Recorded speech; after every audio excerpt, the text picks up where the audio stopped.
This is why, like, Elon and I have an interesting kind of relationship, and he'll say, you know, hey, my batteries can power the world. I'm like, okay, I just went to your website, and to store 1 day of energy is $200 trillion. But fossil fuels naturally store energy. So this is one of the big things about them. Nature storing energy means that we don't have to do it for ourselves. Even pro-freedom politicians, I thought, were terrible on energy. As in, I thought they were terrible at talking about it, and I thought they were terrible at making policy about it. If you want the best messaging and policy in the world, I will help you. If you want to meet a bunch of billionaires to contribute, I will not help you. Before we get into it fully, what are you really all about, and what is it that you're trying to do? And then I'm going to ask you some different questions related to a few different topics. It's a nice, simple first question. Yeah.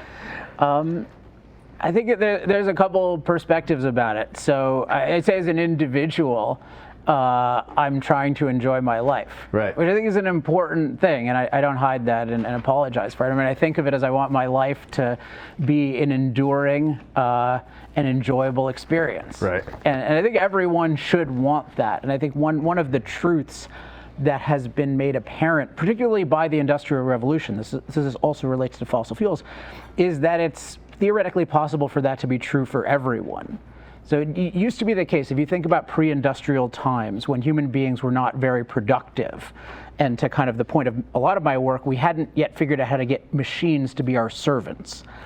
It seemed like a very scarce world where if you wanted your life to be any kind of enduring, enjoyable experience, that had to come at the expense of others. So others had to be sacrificed. And you see that people who wanted a better life, one path they often took was some sort of exploitation, you know, which could be a sort of as bad as slavery, but could also be things in between. Mm-hmm. But because we can get machines to do our work for us, we can, that's one big reason why we can have mutually beneficial relationships. So I often see when people think like, oh, I'm going to sort of make myself miserable so that everyone else is happy. I think, why?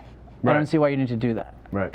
So I feel like I'm having a very big positive impact on the world, but I also want a big positive impact on me. So that's my own personal thing, and that is a filter by which I choose to do things. I try to increasingly only do things that I really like to do and that I find meaningful, and there's a lot of other things other people like to do. So I would say, but specifically, I think of myself as an intellectual inventor. So I invent things in the realm of ideas. So ideas, you know, are abstractions that shape how we think and how we live.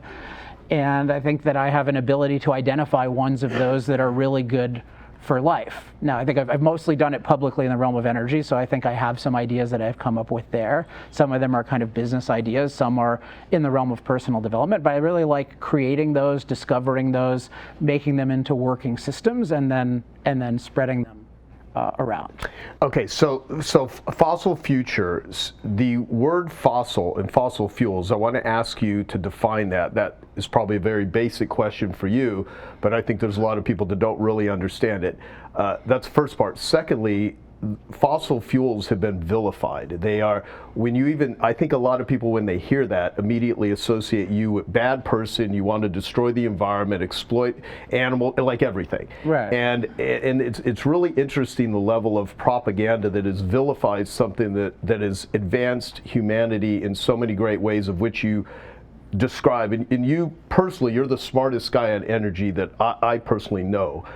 Your energy talking points is an example. He's created this platform to help people talk about energy. So this anti-environment, pro-environment, there's all these things that get very confused in the vilification of how people view and talk about fossil fuels. There's a lot of agendas on it. So could you describe what does that even mean, and why the vilification of it? So the term fossil fuels is an imperfect term, although it's not the worst term. So there are some terms that are so irredeemably, I think, dishonest that I won't use them. Like, there's actually a lot of terms that I don't use. I mean, we could even talk about, like, I don't use the term renewable energy. I don't think it's an honest term. I don't use the term sustainability. So a lot of terms that people think are amazing or everyone wants to use, I actually don't use the term the environment. We could talk about that. Yeah. Like, I think there's a lot of terms that are confusing.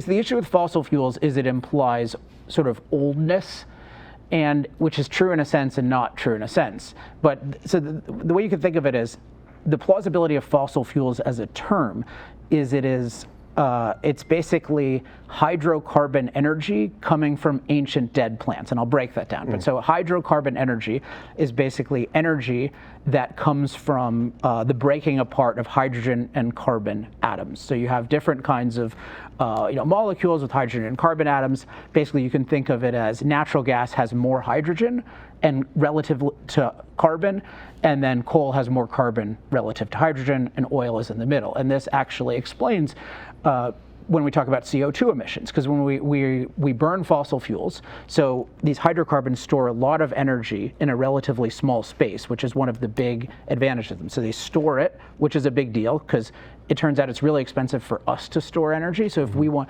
this is why like Elon and I have an interesting kind of relationship, and he'll say, hey, my batteries can power the world. I'm like, okay, I just went to your website, and to store 1 day of energy is $200 trillion. So that's a lot of money, right? Yeah. But fossil fuels naturally store energy. So this is one of the big things about them. Nature storing energy means that we don't have to do it for ourselves. And then it's concentrated, right? Concentrated is a huge value in anything economically, particularly anything involving mobility. Because whenever you're mobile, you have to carry the energy with you. So the smaller it is, the less it weighs, the more beneficial it is. So it's this hydrocarbon-based energy that it stores this energy in a small space. We burn it, and what happens is we release energy from it. The hydrogen bonds to oxygen becomes water, and then the carbon bonds to oxygen becomes CO2, which is a greenhouse gas.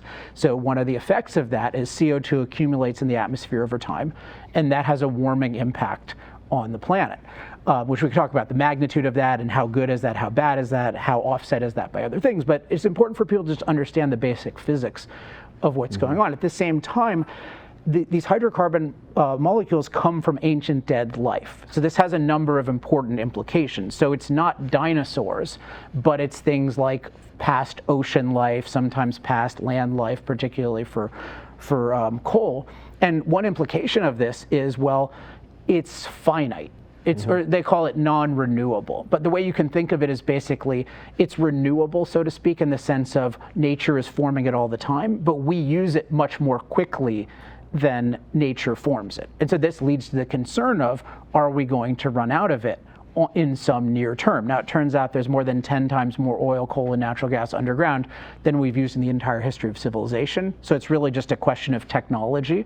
Do we have the efficient technology? But it is important. This is one reason why people are concerned about it, because it can't be done infinitely, so to speak, at least with current technology. If we can synthesize it ourselves, that's a different kind of thing. The other thing that's related to the fossil ancient dead life is more standard pollution, because if it comes from ancient dead plants, plants have things in them like sulfur, like nitrogen. And when you burn a fossil fuel, particularly if you don't do enough to purify it, that stuff can accumulate in the atmosphere as well. So you can have like sulfur dioxide, you can have smog, you can have different kinds of particulate. And so I think it's just really important for people to understand what we're doing is we have this sort of incredible natural store of energy that we'll talk about has huge benefits to it. But then it has this kind of finite characteristic that people are concerned about longevity. It has this CO2 emission characteristic that people are concerned about climate. And then it has these, it has sort of this plant origin thing where people are concerned about more standard pollutions. It's one of these things that's a little bit tricky to think about. It's not, and it's sort of understandable why people will only focus on one thing or another, or why they might misunderstand it. But my big theme is I don't think people are thinking objectively about its relative benefits and side effects. I think they tend to only focus on negative side effects and then wildly exaggerate those. Well, I think people, if you say it from that standpoint, focus on the negative side effects, it's because of all the messaging towards it. So how has this messaging and this vilification created such a misunderstanding of it? Because I think in a lot of ways when I look to you, it's to clarify something that seems to be real, like the planet's being just the planet, Right. like that term, the planet. Right. Like who's going to defend the planet? Well, if you say I'm anti, planet, you're this horrible Right. human being that just wants to destroy. And you talk about human flourishing. So I guess my question is, if you could change anything to get people to get a deeper understanding, other than you do that through your work, energy talking points, your books, your speeches, you debate. I mean, I've seen you put yourself in the line of fire continuously just to try to educate people. So if you could really change a few fundamental things, I'm assuming that how people talk about it is one of the most important. But like, what is causing it? What are the agendas that are causing this misperception of misunderstanding of what you try to clarify? Well, I'll talk first about what I would like to be changed, which is very related to what I do try to change. And I think of it as the framework by which it's discussed. So I really, this is one of these terms, framework, that's widely used and that I really like. A lot of terms that are widely used I don't like. The reason I like framework is it has a physical a physical version that helps you understand something mentally. So a framework of a physical thing is a starting structure, right? So this building has a framework. And what you think about the framework of something, so the framework of a building, the framework of a car, is that starting structure has enormous influence over how the rest of the thing turns out. It's not the only thing, right? But it has a very decisive influence. Like a building with a certain framework can only proceed in a certain way. And the same thing is true about somebody's thinking, and the same thing is true to the point you're raising about communication.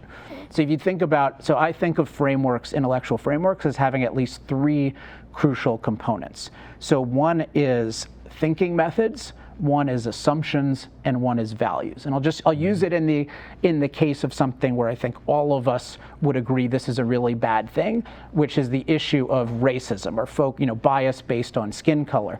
But I'll argue that it's almost exactly the same thing being used against fossil fuels, and actually more broadly against anything the human race creates. I actually think we have a phenomenon I call human racism, which is that we think anything the human race creates or impacts is bad, and anything the rest of nature creates or impacts is good. But we'll just start off with the standard racism that people will rightly oppose. So let's just take, a form of racism we can consider anti-Semitism, which is in the news. So why don't we just talk about that? So we have the phenomenon of, you look at somebody who's anti-Semitic, and what you can generally see is they'll talk about Jews, and you'll just see they're just focusing on negatives all the time. Now, part of it you'll notice is they'll exaggerate or distort things, but one thing that everyone can notice is they'll only say negative things. If you go to certain parts of the world where Jews are hated, it's like, a Jew never did anything good. You're like, okay, wait a second, but we have like people like Einstein, we have all these Nobel Prize winners. Like, there's a lot of Jewish people who have clearly done a lot of good, and yet you can see no good in those people. You immediately know you've got a bias. And then if you learn about certain of the circumstances, you'll be like, yeah, the negatives of, certainly of, quote, Jews as a whole, there's no such thing, but in terms of like, they're just so focused on and exaggerating of kind of negative things. And so you notice that. And then there's a question of, well, why is that happening? And often there are underlying assumptions and values. So an assumption is a view about how the world works, right? And it's a view about how the world works that you are not contesting or challenging in your thought process. And so often what you find with anti-Semites is the same with any other type of racism or bias like this, is the idea that there's something just wrong with Jews. So they have like a greedy brain or something like that, or they're uncaring. And you see this in propaganda, right? There's something about their nature that is just bad. And I would say this is a false assumption. I don't think human beings have these corrupt natures. I think we're basically the same, and it's just not a true thing. But that's, you look at Hitler as an extreme example, right? It's like the Aryans are these wonderful, naturally wonderful people, and the Jews are these naturally terrible people. And so that's part of what causes the bias, because if you assume that this group of people can only do negative, then if your assumption makes you think that, then you're going to have confirmation bias. You're only going to look for negative. You're not going to look for positive in a group of people you think is corrupt. Right. And then the final thing is values. And what you see with the different forms of racism, they have a very kind of primitive value, which is very wrong, but it's nevertheless there, which is they have a kind of, only my group is valuable and every other group is not valuable. And it's kind of like, okay, well, I'm valuable because I'm me and I was born this way, and nobody else is valuable. Like, people look different, the others are not valuable. And if you have that view, then it's sort of obvious that you should be biased against, say, Jews, because by definition of your values, they're not valuable. So you could even say, well, you're killing 6 million Jews, isn't that a bad thing? They're like, no, because the goal is to have just us. The goal is to have the Aryans, right? So your goal can shape, your values shape how you measure what's beneficial and not. So to just give a very quick version in fossil fuels, I think we're taught to ignore the benefits of fossil fuels and just pay attention to and exaggerate negative side effects. I think one key assumption behind this is what I call the delicate nurturer view of nature, which is the idea that nature, including our climate, let's focus on that, exists in a delicate nurturing balance that has three attributes. So it's stable, doesn't change too much, it's sufficient, it gives us enough resources as long as we're not too greedy, and it's safe, it doesn't endanger us too much. And this is how people view climate. It's like climate before we ruined it was great. We talk about we broke the climate, right? The climate was perfect. And you look empirically, this is insane. Climate was just a terror. Like people talk about climate emergency. We don't have one today, but we had one in the past perpetually because the climate wasn't stable. It never has been. It's dynamic. It wasn't sufficient. It deprived us of water all the time. That's why drought-related death was a leading killer. And it was very dangerous. It was constantly threatening us. And actually what we did, above all using fossil fuels, is we mastered it basically by figuring out how to get machines to produce an incredibly resilient infrastructure. So you take something like drought, which used to kill millions of people a year often, now it kills less than 1/100th of that because we have things like irrigation that can take a drought-stricken area and make it have bountiful food. Or we have crop transport, which can take a bountiful harvest and move it to a drought-stricken area. And this is the same thing for temperatures, right? I mean, where are we right now? In Arizona, right. Only livable because of air conditioning. Much of the world only livable because of heat. Many times more people die in the world because of cold than because of heat. People don't realize this. But we have this assumption that nature is this delicate nurturer and we evil humans are impacting it. So the assumption is if we do something that impacts nature on a large scale, like fossil fuels, which impacts nature on a large scale, both through its side effects, but even more through its benefits, because its benefit is it impacts all of nature by powering an industrial civilization. People assume it must be bad, right? They assume it must be a catastrophe, and there's so much fear around it. So if you think you're engaging in a behavior that's inevitably going to create a kind of hell on earth, you can't even think about the benefits. You're so focused on fear. And this is one big reason why even a lot of smart people, they're just obsessed with climate. Because look, it's the end of the world. What else could you care about? AOCs, the world's ending in 12 years. How can you talk about the cost of energy? Who cares about that if we're all going to die? But it's this delicate nurture assumption that's causing that. And then in terms of values, this is the most controversial. But I think that a lot of the opposition of fossil fuels is because when we look at the Earth, you talk about the planet, we're not looking at it from the perspective of, is it a good Earth for human flourishing? So human flourishing means living to our highest potential, having long, healthy, opportunity-filled lives. By that measure, the Earth has never been better. I mean, you look at life expectancy, it's a hockey stick, right? Income, it's a hockey stick. Number of people, it's a hockey stick. Exactly correlates, non-coincidentally, with fossil fuel use, because that empowered us to use machines to be productive and prosperous, and that made everything else possible, like healthcare, sanitation, science, technology, etc. And it's even in terms of climate, it's very, very well documented now, and I'm proud that I've now spread this fact where politicians now use it, but we've had a 98% decline in climate-related disaster deaths like drought and storms and flood, etc. So we have the best planet for human flourishing ever, and the safest climate ever, thanks to our mastery of climate, and yet people view it as the worst planet ever and the worst climate ever. So if they're ignorant, that's one thing. But the people in the know, what that means is they have a different measuring stick for Earth. They're not evaluating Earth by how much human flourishing is advanced on Earth. They're evaluating Earth by how little humans have impacted it. And ultimately, their goal is a minimally impacted Earth. And I think that is an anti-human goal, because humans survive and flourish by impacting. So ultimately, the thing behind all of this, I think, is that we do not have a pro-human environmental philosophy today. I think we used to largely have one, but today we have a philosophy that says that human beings should not impact the Earth, and that if we do, the Earth is going to punish us. So that's the idea of impact is evil. That's the moral thing. And then the assumption of the delicate nurturer is if we impact this delicate nurturer, it's going to punish us. It's really this anti-human religion that poses as an environmental philosophy, and I think that's what causes us to hate fossil fuels. Where did that start? Well, this is, I and by the way, anyone can ask any questions about this, because I know it's a lot of controversial stuff, but hopefully you can follow the train of thought. Where did it start is interesting, because so in terms of the delicate nurturer, this is something that comes from primitive religions, because you don't have a scientific understanding of the world yet. So what you find is that things like climate have an enormous impact on your life. They determine even when you're hunter-gatherer society, they determine the amount of resources. Certainly when you're an early agricultural society, they determine that. And what you find is as I said, it's dynamic, deficient, and dangerous. So it's not in your favor, but you don't understand what's happening. And so if you don't understand how the rest of nature works, you're gonna tend to anthropomorphize it. You're gonna be like, well, I control things myself, so it must be the rest of nature is just being controlled. So if I pray to the sun god, maybe he'll give me the sun. If I do this dance, the rain gods are gonna give me rain.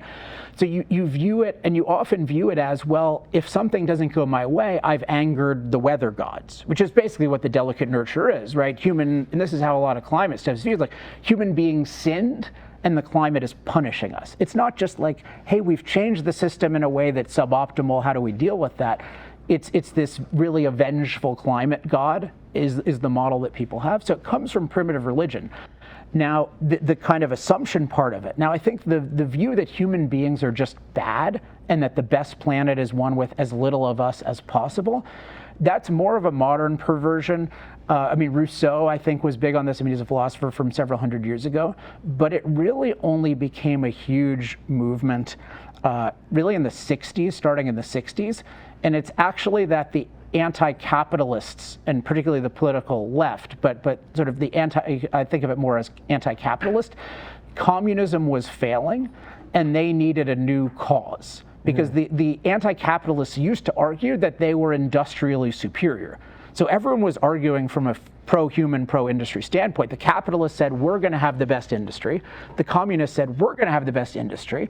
And then communism just totally cratered industry, because it craters freedom, and then freedom is required for industry and everything else good. And they had this choice to make. And it's basically, do we care more about the industry, or do we care more about the anti-capitalism? And they basically chose the anti-capitalism. So they couldn't have the argument that anti-capitalism is going to give us industrial plenty, or that capitalism fails to, because it obviously gives us plenty. But what they could argue is, well, capitalism is bad for the planet. And the reason this was there's a real failure on the part of capitalists that made this possible, because when you say bad for the planet, it can have two different interpretations. One is it impacts non-human nature, and that's just wrong. So it's just wrong for us to build factories. It's just because we're evil and the rest of nature is good. And if they had put it forward that way, it wouldn't have been very popular, because it's like, you can't convince all of humanity that we're just sort of evil and that we have no right to exist and this kind of thing. But what they did is they packaged together this idea of good for the planet, meaning we shouldn't impact non-human nature. They packaged that with the idea of, we would rather minimize pollution. We would rather minimize the destruction of the most beautiful parts of nature. And so they said, we're for not impacting nature, and what they sold that to the public as is, we want to minimize pollution. We want to enjoy the best parts of nature, right? You see this with the Sierra Club. They're trying to shut down everything, but they're like, oh, we're just about backpacking and enjoying Earth. Whereas actually capitalism is about having a good environment, because we protect property rights, including air quality. So capitalism actually gives you everything. It gives you, over time, it gives you lower pollution, it gives you more wealth to enjoy nature, more ability to preserve the things. But the anti-capitalists owned this issue of environmental quality and enjoying nature, and the pro-capitalists abandoned it. And so then people thought, well, I don't want a terrible environment. I don't want low environmental quality. So I guess I'm going to go with these so-called environmentalists. So it's basically the people with the anti-human environmental philosophy improperly owned the issue of environmental quality and natural beauty. And the pro-capitalist side either ignored it, and you have this false association. What I'm trying to do is reclaim it and show that, no, if you support industrial capitalism, you're actually for a good environment in every sense. So you're for an environment with productivity, prosperity, but also with increasingly high environmental quality and with increasing ability to enjoy the rest of nature. So I think you can have it all if you believe in human flourishing and freedom, but that's the way that they co-opted the issue. They owned They owned environmental quality and the enjoyment of nature. Then the other thing they did practically was they used politics to put it in the schools. So they taught everyone nature is a delicate nurturer. It's gonna, if we impact it, it's gonna ruin us. And so they've created generations that have been scared of running out of resources, right? We're supposed to run out of resources. Then we're going to have intolerable pollution. Pollution is just going to get infinitely worse, so our air and water are just going to be irreparably destroyed. Then catastrophic global cooling, then catastrophic global warming, and then catastrophic amounts of radiation from nuclear. Like all of those 5 apocalypses, those have all been based on this delicate nurturer view that nature exists in this stable, sufficient, safe balance, and that we just ruin it. But they've sort of brilliantly taken over the schools, and once you take over the schools, you take over every, what I call, knowledge system. So all the different institutions that we rely on for expert knowledge and guidance, those are all taken over by anti-human environmental philosophy, and then a whole bunch of specific false factual claims, like climate is more dangerous than ever. No, it's empirically safer than ever, right? Fossil fuels are easy to replace with unreliable solar and wind. We could talk about that one, but no, that's definitely not proven to be the case. And there's no reason to think that's going to be true anytime soon. Hey, I hope you're enjoying this video, and I want to let you know that I have a new book that's come out, and if you'd like to get it absolutely free, there's a link below in the description, or you can wait till the end of this video, or you can simply go to joesfreebook.com and you can get a copy there. Okay, so there's a lot of people, though, that are convinced that these catastrophic events are the greatest threat to humanity, and have convinced millions of people that that is actually the case, and they wake up every day and they fight this. And you, I'm going to ask you, I already know a bit of the answer to this, but for anyone here, you know, we're recording this, right? Why did you choose to take up this stand? Like, a lot of people think you represent oil and coal, right. And well, they groomed me, right? They somehow found me as a young man, and like I think they should actually go do that, by the way. But that definitely didn't happen with me. Just my own experience was I came to it on my own. I'll give more of the motives in a second when you finish the question. But like it was so unusual for someone to be pro fossil fuels that I used to try to get tours of refineries because I live in Southern California. And they would not let me in because they thought this guy must be an eco-terrorist. Like he must want to blow us up. They just couldn't imagine that there was someone who was actually organically enthusiastic about fossil fuels. So it's very much, it was my own thing. But anyway, sorry, finish your question. No, and you're not working or funded by some particular company. I mean, you just we sort of changed it over. So I came to it on my own. I'm going to talk about now.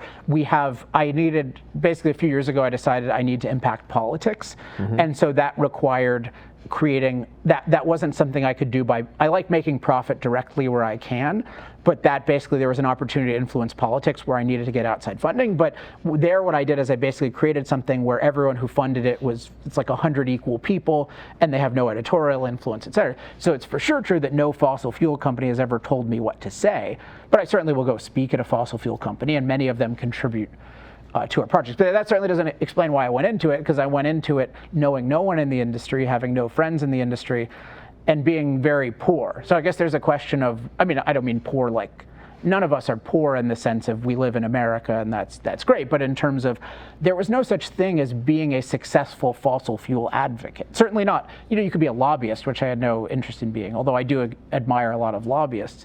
But it's basically like, if I'm right about these many controversial things that I've said, it's a very odd thing because literally the most popular political idea in the world is that we should rapidly eliminate the use of fossil fuels. And probably the thing that most people agree just about moral urgency about is the climate effects of fossil fuels as being apocalyptic.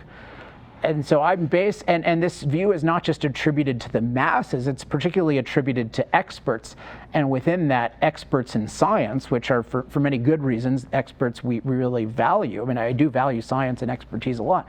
So I'm in this position where I think that it's not everybody is wrong, but what we're told everybody thinks, including a lot of the smartest people in the world, is wrong. So if you think that, it's another way of saying is it's kind of like in entrepreneurship. It's like you think you have this great idea that nobody has. Now in my field, it's a little harder to monetize in the realm of ideas, right? Because it's not that, like, if you're totally right about there's a new kind of smartphone, you could just go make a lot of money off that. If you think that the political system is malfunctioning in a certain way, it's not as obvious how to make money off of an unpopular idea because we don't have the market in the same way. But I was very motivated just because I thought like this is totally right and almost nobody knows it. And if we go in the other, if I realize like energy is the industry that powers every other industry. Good thinking in energy makes everything better because everything becomes cheaper when energy is cheaper, there's more opportunity. But the reverse is true. Bad thinking in energy makes everything worse. And I just thought, well, like, there's a chance that I could influence this for the better.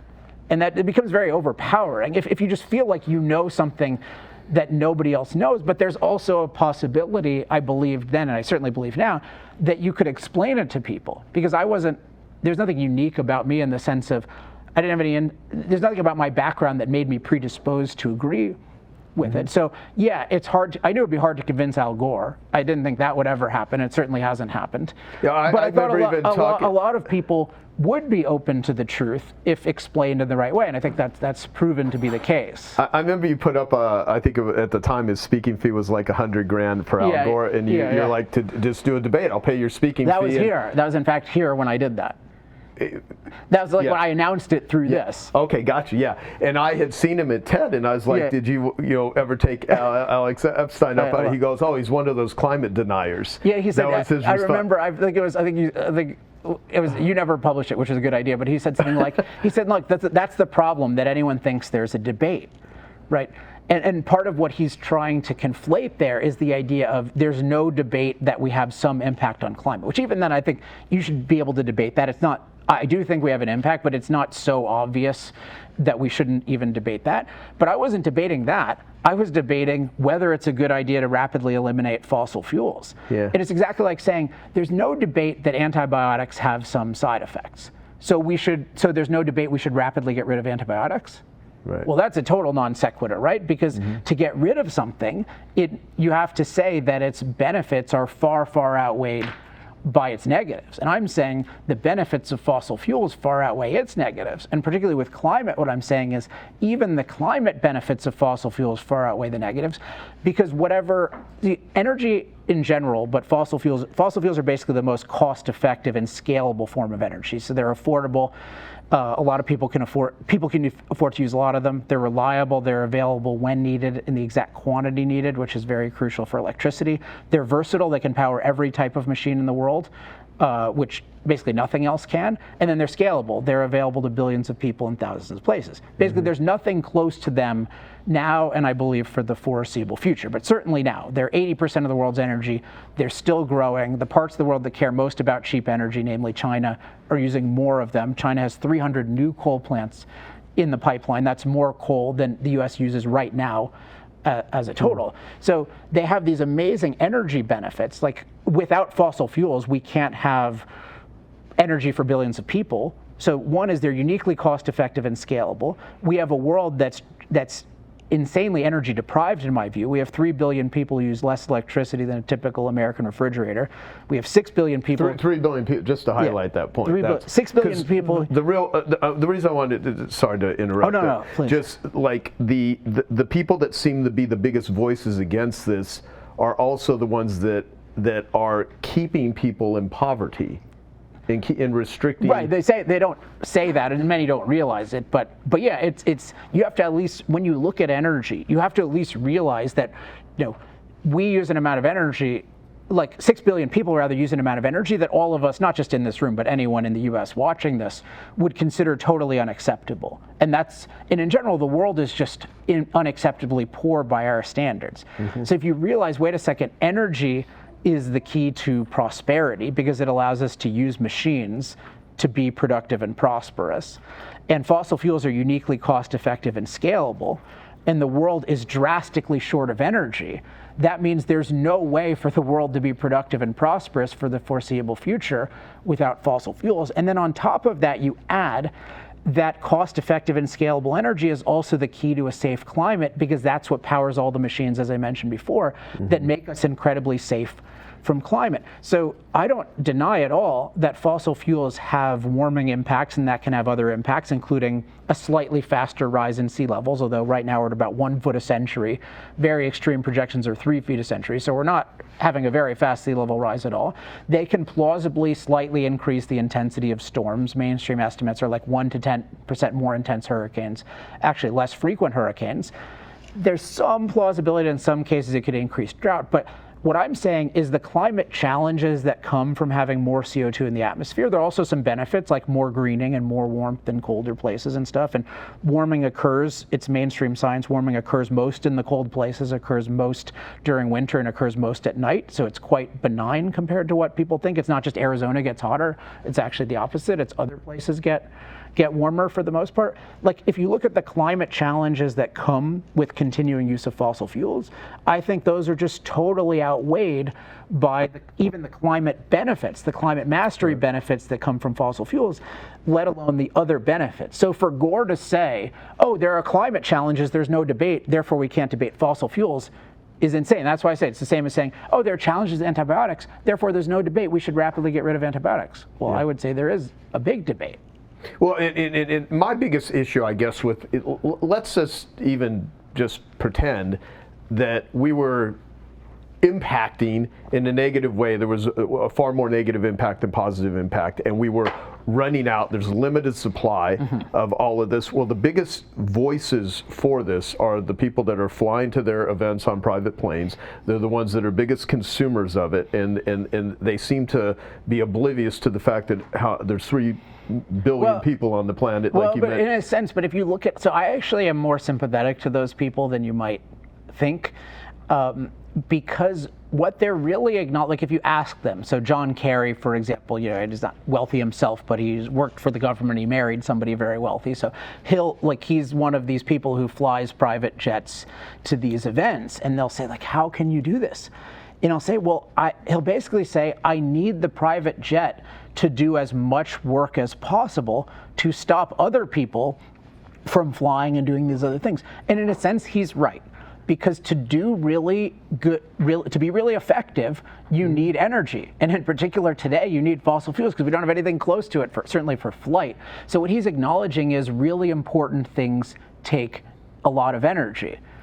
But for him, the really important thing is getting the world to commit to people using very little energy. So he's actually offsetting, like he'll say I'm offsetting it, but he is in a sense, but in a very evil sense, because his private jet fuel emissions are offset by all the energy he deprives billions of people of. So by him flying a private jet, he'll stop countless millions from flying in planes, from having a better house, from having comfortable air conditioning, from having comfortable heating, to having factories, from Africa industrializing. So he is offsetting his emissions, but that's a very anti-human thing. So if he was sitting here right now hearing what it is you just said, what would his defense be? Is he ignorant? Is he's just wrapped up in the religion of anti-capitalist? I mean, what do you think is, I mean, can there be a getting through and a common ground between like someone like you and him as an example? Well, I think I would certainly talk to him. There are some people I think that there's no chance. Kerry, I would talk to him, but what I would try to start, and this is related to this issue of framing, and it doesn't just apply to this issue, is I try to get agreement where I can on the framework before I go into the facts. Because I want to get, for example, this idea of methodologically being even-handed, so carefully weighing both benefits and side effects. Before I get into a conversation with anyone about fossil fuels and alternatives, I need a commitment that we're going to carefully weigh both the benefits and side effects of both. It can't be we're just going to look at the benefits of solar and the negative side effects of fossil fuels. Like that's ridiculous. It's just like a person. I'm not going to agree if we're talking about a person. Like somebody wants to talk about his mother-in-law, I'm like, okay, but we're going to talk about both the positives and the negatives. Like if she gave you $10 million and you're just criticizing her, like no dice, right? We have to be even-handed. So I would start there, and then I would see, hey, can he be even-handed? And then what we do is we would dive into some of the specific. So I'd get him to agree, okay, we're going to look at benefits, and then he might say, well, actually, you know what, Alex, there are no benefits because fossil fuels can be rapidly replaced by solar and wind. I'd say, okay, well, let's look at the evidence there. And you mentioned energy talking points. This is part of the goal of that website, and more broadly, it's a platform that a lot of politicians use. That's to basically give everyone the answers on every specific question. And now we have Alex AI, which if any of you want to just email me, alex@alexepstein.com, just put Alex AI and I'll give you access to it. You can ask it any question, and John Kerry could have a conversation with Alex AI. That would be an interesting thing to see, but it's just gonna, with all of these things, I find I think we should do an interview with him and Alex AI. That would be pretty cool. Yeah, although I would probably, Alex HI currently is better. That's Alex Human Intelligence, that's me. So but Alex AI is pretty good, and it's getting better. So what was I gonna say? Oh yeah, so with all these things, there's the framework, and then there's the facts, basically. And I think you need both. Right. But I try to first focus on the framework, because if people aren't carefully weighing benefits and side effects in a pro-human way, then we're never going to get agreement. Because if you're biased, you won't get agreement. And if you're against the human species, whether you know it or not, we're not going to get agreement. Because I'm ultimately arguing that this is going to make the world better for humans, which doesn't mean it's going to make it worse for every other species. But it's going to make it worse for some species. It's going to make it worse for malarial mosquitoes, right? I want an Earth, I'm very proudly pro-human. I want an Earth where human beings have a very beneficial relationship to the rest of nature, where this is a good planet for us. That includes enjoying the rest of nature, but where we're not eaten by it all the time, where it's not killing us with disease, where the climate isn't overwhelming us, and that requires a lot of impact. So, but once you have that basic philosophy, then there are all these factual questions. Okay, what's the relative economics of solar and wind versus fossil fuels? What's the potential of nuclear energy? How does that fit in? On the climate side, what is the greenhouse effect? How does that work as CO2 goes up? What happens to temperature? How does warming affect sea level rise? How does warming affect storms? How does more CO2 in the ocean affect? There's all these factual things that one needs to know about, and I've spent 17 years trying to learn everything I can. And that's where something like Fossil Future is very useful, and then Energy Talking Points is useful. But it starts off with the framework. Once you have the framework, then the person is ready to process the facts. No, I love that. And by the way, you do have a lot of people that look to you, like your interview where Jordan Peterson interviewed you, is giving him the information so he could understand how to even speak to this subject. So there's a lot of incredibly influential people in the world that go to you on both political sides to understand how to think about this. So if you could summarize how to utilize Energy Talking Points, because I think it's really difficult for people to understand, let alone talk about it. So share how to best utilize what you've put together, and you have, I think you have 100 individuals that are I'll give the basic idea of it, because it was one of these things where it's definitely the best entrepreneurial idea I've ever come up with. I've come up with many bad ones that didn't work, and this one was it was just one of these things that really worked. And the basic idea was, and it was focused on politics, and it still is, although it's a resource for everybody, but the idea was, it was based on a frustration, which is even pro-freedom politicians I thought were terrible on energy, as in I thought they were terrible at talking about it, and I thought they were terrible at making policy about it. So when people who were anti-fossil fuels came around, even the pro-freedom politicians, they would have just nothing good to say about it. They didn't know what to say, and they were just constantly on the defensive. They weren't doing anything good, I thought. And I used to just be frustrated by this. And then I got to know a few of them, and then I realized, wait a second, it's not primarily that they're unprincipled. It's that they are under-resourced. So if you think about their life, you put them, I mean, this is a very much Joe Polish type of thing, right? Looking at the issue from their perspective, and thinking about what's their situation. If they come into Congress, they have high hopes, they want to be pro-freedom, and then on this issue of fossil fuels, well, the culture is constantly attacking them, right? This is the number one issue, is to attack fossil fuels. Well, what's the likelihood that they are a master of thinking about this issue, let alone persuading people? It's essentially zero, right? That's a very, very hard thing to get mastery at. And if they don't have mastery at the messaging, they're not going to be able to, they don't even know the right policy, and they couldn't even support it if they did because they don't have the messaging. Now, what about their staff? Can they hire the best talent in the world? Well, if you know about congressional salaries, they absolutely cannot. You know, they're hiring people for 75 grand a year, et cetera, and they have 20 different issues to deal with. So once you empathize with what they're going through, it becomes clear they're very under-resourced. So the idea of energy talking points is, what if we did all of the difficult work for them? And it started off by saying, hey, let's just create messaging for every single situation they could ever run into. So if they're getting attacked on climate, just give it to them, and give it to them. We created this at the beginning, and it's still the way it works, in Twitter-sized chunks. So every energy talking point is 280 characters or less. And one of the ideas was, we can have very sophisticated talking points. So on some issues, we'll have 60 talking points, but each individual one is self-contained. So you can copy and paste it out of context. And this was a big breakthrough, because usually when they would get content, they would get a white paper or a podcast or even an op-ed, and that they had to do a lot of work to extract value from that. Whereas with energy talking points, you could just take anything on that website. Anyone is welcome to do it. Just copy and paste it and use it. And what we found is that was good. And so if you look at, say, what happened during the presidential primaries, there's this point that I've already made today, that we have a 98% decline in climate-related disaster deaths. You look at what happened in Ron DeSantis' opening speech on energy. He talks about there's a 98% decline in climate-related disaster deaths thanks to fossil fuels. You see Vivek Ramaswamy repeatedly saying there's a 98% decline in climate-related disaster deaths. You're seeing that come up more. A big reason is because we've made it super, super easy to use. And part of it is everything is well referenced. So the idea was, first, that we would make basically done for you or plug and play messaging. And then what we've expanded into recently is plug and play policy. So if we have a new president, here are the executive orders that we recommend that will make the biggest difference in energy policy.